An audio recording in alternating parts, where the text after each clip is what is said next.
Hello guys, welcome back to my channel and welcome back to a brand new episode from Salvage Nations. The channel where we take salvage cars, where we bring them back from the brink and we put them back on the roads and we do all sorts of nice things to them. So if you like watching that kind of content, make sure you smash that subscribe button. And I'm coming to you live and direct from the top of my 6-cylinder BMW 325 engine. Yes, let's get up, have a look at it.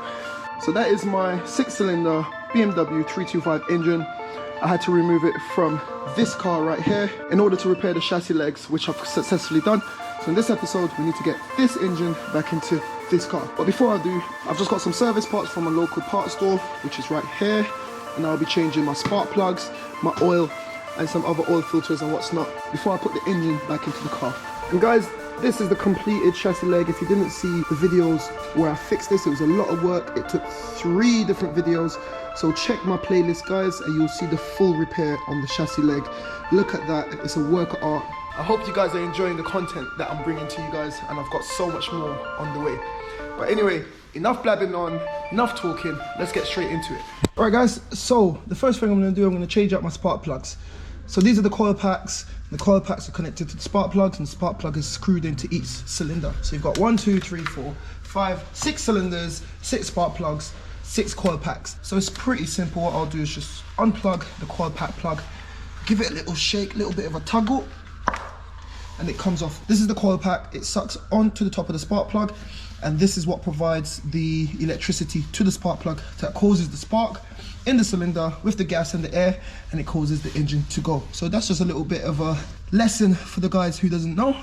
So what I'll do, I'll take them out one by one. I've got my special tool for the spark plug, and I'll change them out.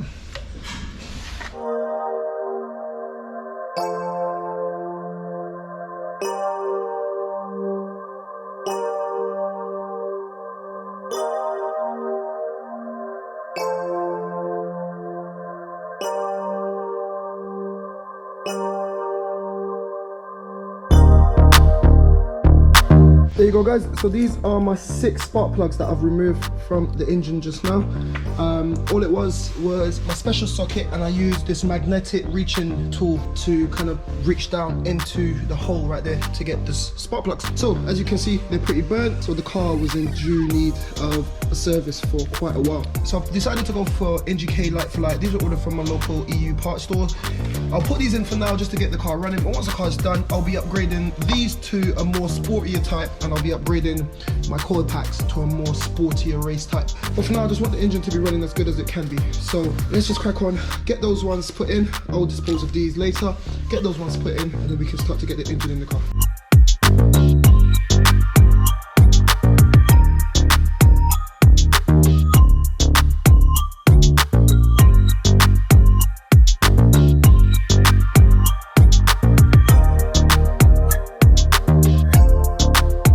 There you have it guys, I've just gone ahead and changed out all 6 of my spark plugs. So that's done. I'm gonna try now to finish the prep and try to get the engine in the car. And guys, I don't know if you've noticed, but everything I've been doing on this car, I've been doing it with my DeWalt tools. Now this is not a sponsored video. I'm not sponsored by DeWalt at all. I went out and I bought my tools, but this is a cheaper alternative to the massive snap-on ones, the snap-on guns and stuff like that that you get at most garages. And this does an even better job. I love it, it's so good. So if you guys, anyone is interested to get a new 1/2-inch impact wrench, or you want to get a smaller impact gun, check out the DeWalt range. You can get it from your local DIY store. Check it out, see what you think. And if there are any DeWalt representatives out there watching this, get in touch. I love your products, I'm sure you've got more. Send them over and I'll feature them on the channel. So anyway guys, let's continue.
can't even talk. Give me 5 minutes.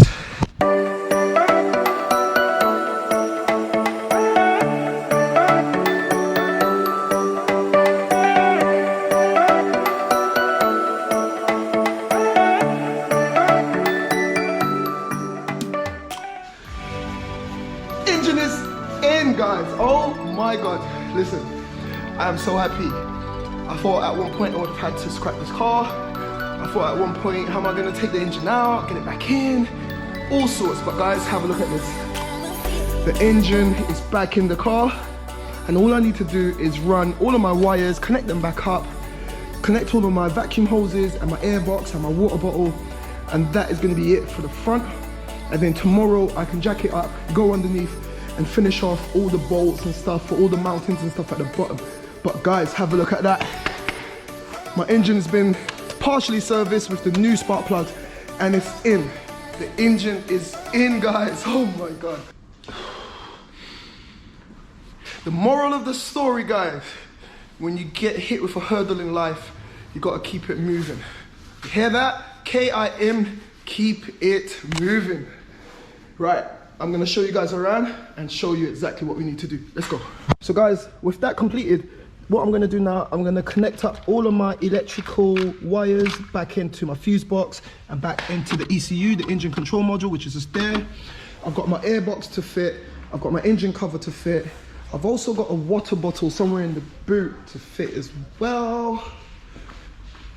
And then it's just a whole bunch of plugs and stuff like that. So stay tuned and we'll get that all sorted. Let's get it. And guys, today just got better. Look what just came in the post. And look what's on the top. TAMXW. That's the private plate that came with the car from Copart. Now Copart said it came with the private plate, but I was always a little bit sketchy because with Copart, you never know. And I never get excited until I see that logbook comes back in my name to my address and it's got the private plate on the top. So that means it's all mine. I can do whatever I want to do with that private plate now. So let me know what you guys think.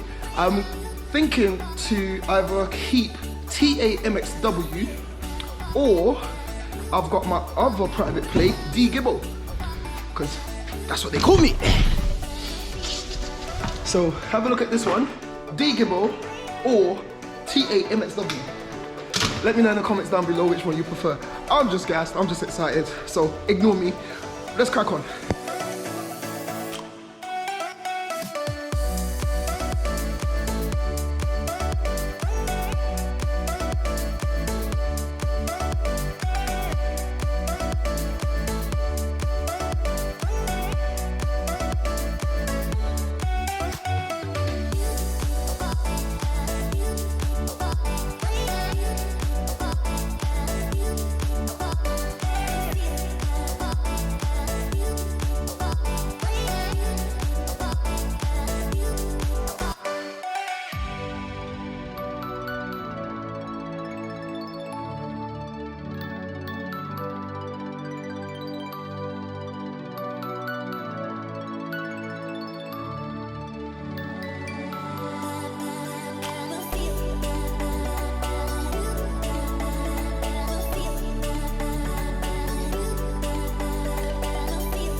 Guys, it's been a long old slug. Oh my God, I'm so tired. I'm working late tonight.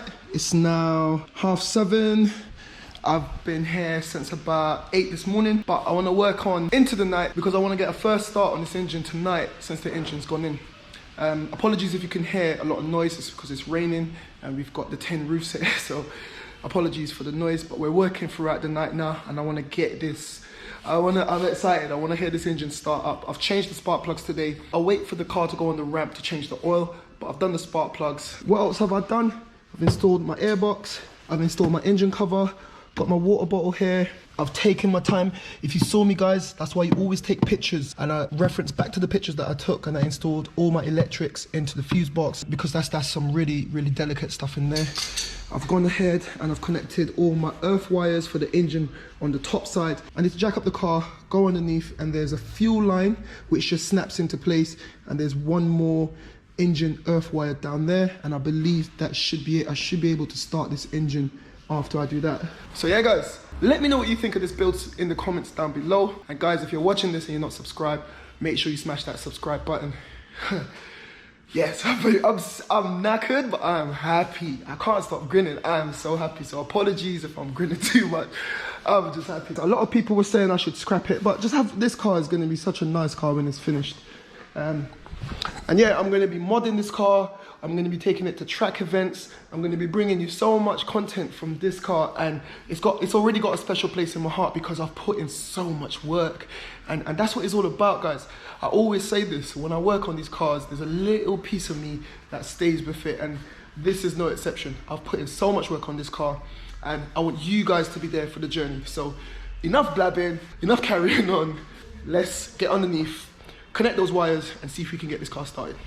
Right, guys, so that was pretty easy. I went underneath, I had to connect the gearbox selector cable, connect my ground wire for the engine, and a couple of other little sensors under there. All that's left to do now, I'm gonna connect my battery, because with all the electrical work, I had the negative terminal off. I'll go right now and reconnect that. Here it is. We're gonna find out together. Yeah, my battery's dead, so I need to connect the charger. All right, guys, take 2. Need to charge the battery.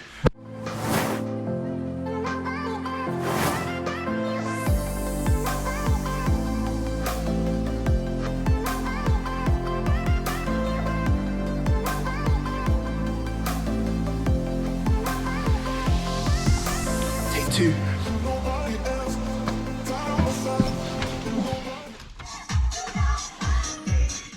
That's a good sign.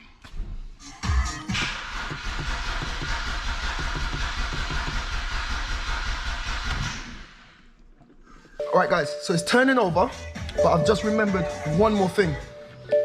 Sorry about all the noise. We took the engine out, and as soon as we disconnected the fuel line, fuel was squirting everywhere. So I need to go back into the back seat and connect my fuel pumps. So, guys, hold on, bear with me, I'll be back. Right, guys, so I've gone into the back seats, and underneath the back seats, there are 2 fuel pumps, one on either side. I've reconnected those, so let's go. Take number 3. All right, guys, so I'm not gonna try anymore. I haven't got the exhaust on, so I'm assuming that's the problem.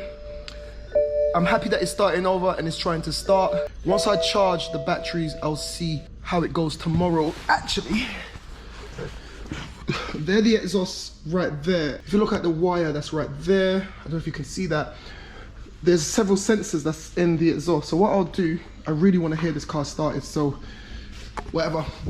Let's just send it. We're gonna put the exhaust on tonight. It's only 8 o'clock. So let's do it.